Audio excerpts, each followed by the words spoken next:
दूसरा मामला है हुकूकुल इबाद का। वो हुकूकुल्लाह से ज्यादा संगीन है, ज्यादा खतरनाक है, क्योंकि अल्लाह तबारक व तआला अपने हक को तो अपनी रहमत से मुआफ कर देते हैं, तौबा करके भी मुआफ कर देते हैं, इस्तिग़फ़ार से भी मुआफ फरमा देते हैं। और बाज़ औक़ात जब अल्लाह ताला की रहमत चाहे तो किसी इंसान के किसी अमल की बदौलत उसको मुआफ कर देते हैं। कोई अमल उससे ऐसा हो गया अल्लाह ताला की रजा के मुताबिक कि अल्लाह ताला ने बगैर तौबा के माफ कर दिया, बगैर इस्तिग़फ़ार के माफ कर दिया। इन्नल्लाह ला यग़फ़िरु अन युशरक बिही व यग़फ़िरु मा दून ज़ालिका लिमन यशा। शिर्क को तो अल्लाह ताला बगैर तौबा के माफ नहीं करते, शिर्क के और कुफ्र को, लेकिन उसके बाद जितने भी गुनाह हैं वो जिसको चाहते हैं बारी ताला माफ फरमा देते हैं, और खास तौर से तौबा करने वाले को तो जरूरी माफ कर देते हैं। लेकिन बंदों के जो हुकूक हैं, हुकूकुल इबाद जिनको कहा जाता है, वो अल्लाह ताला उस वक्त तक माफ नहीं फरमाते जब तक कि वो बंदा या तो बंदे को हक अदा कर दिया जाए जो उसका हक है, या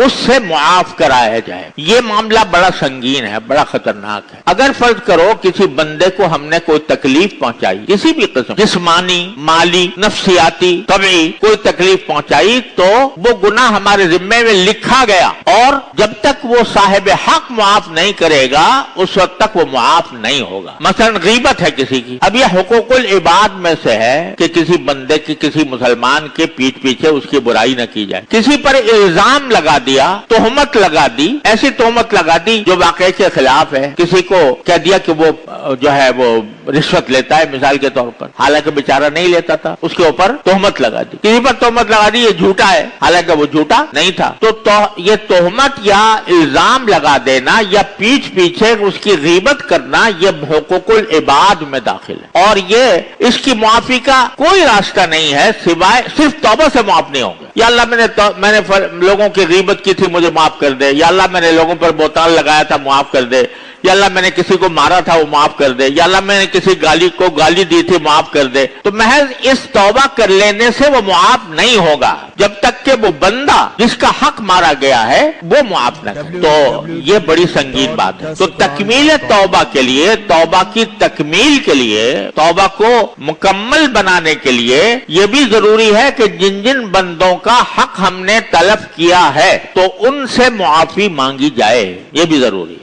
करीम सरवर दो आलम सल्लल्लाहु अलैहि वसल्लम से बड़ा मासूम कौन होगा। लेकिन एक मर्तबा सरकार दो आलम सल्लल्लाहु अलैहि वसल्लम ने खड़े होकर सहाबे किराम के मजमे में ये कहा कि भाई, ये फरमाया कि अगर मुझसे किसी शख्स की हक तलफी हो गई हो, किसी के साथ मैंने ज्यादती की हो, किसी को मैंने मारा हो, किसी को मैंने बुरा कहा हो, तो आज मैं आपके सामने मौजूद हूँ, मुझसे बदला ले लो, मुझसे बदला ले लो। सारे मजे में खड़े होकर आपने लोगों से ये बात फरमाई, और हमें भी ये ताकीद फरमाई, हदीस में है कि रसूल करीम सल्लल्लाहु अलैहि वसल्लम ने इरशाद फरमाया कि मन कान लहू मज़लिमतुन अला अखीह फलयतहल्ललहु मिनहुल यौम क़ब्ल अल्ला यकूना दीनारुन वला दिरहम। कि अगर तुमने किसी से के साथ कोई ज्यादती की है, किसी भी किस्म के ज्यादती, उसके ऊपर उसको तुमने बुरा भला कहा, उसको तुमने गाली दी, उसको तुमने उसकी इज्जत पर हाथ डाला, बेइज्जती की, तो आज उससे माफ करवा लो, आज माफ करवा लो।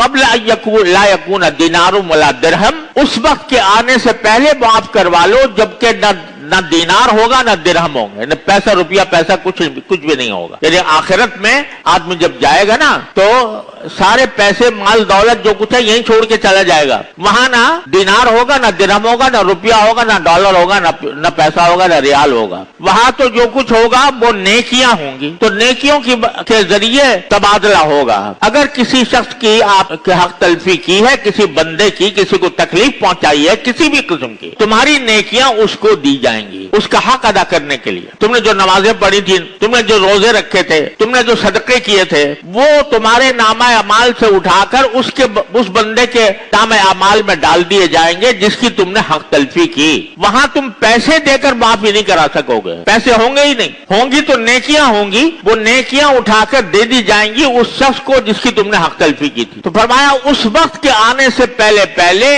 आज अपने आप को पाक साफ कर लो, दूसरे से मुआफी मांगकर, दूसरे से अपना हक मुआफ कराकर आज माफी मांग लो। और ये फरशाद सरकार दो आलम सल्लल्लाहु अलैहि वसल्लम ने खुद भी फरमाया और अमलन करके भी दिखाया कि सहाबे किराम के मजमे में बाकायदा ऐलान किया कि अगर किसी का हक मेरे जिम्मे हो तो आज मुझसे ले ले।